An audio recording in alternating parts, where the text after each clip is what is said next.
As our patients age, and typically what we're talking about is an older patient, as their lower lumbar discs narrow, there are a number of anatomical structures which can narrow the central spinal canal.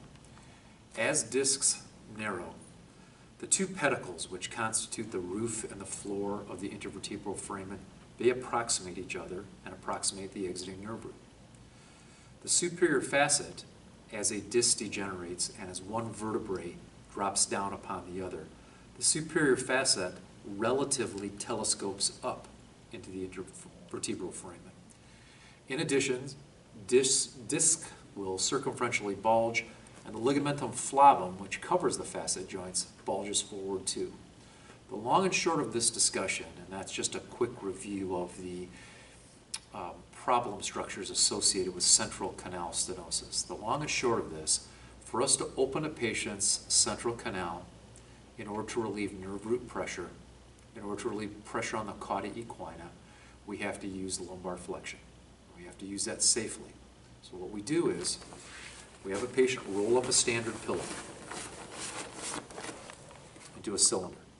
And then they place that standard pillow in their lower abdomen. So at their belly button level or just below. Then we have the patient take their forearms, get in front of that pillow, and use their forearms folded across the pillow as a motion blocker. And now our exercise motion is an oscillating flexion where we flex the lumbar spine some 20 to 30 degrees. And research has shown that 20 to 30 degrees of lumbar flexion is enough flexion to open the central canal and mitigate some of the effects of pedicle compression, facet joint telescoping, bulging of the ligamentum flavum, bulging of the posterior portion of the disc. All of these things are done with this small oscillating flexion, supported in front with a pillow, and motion stopped by the forearms.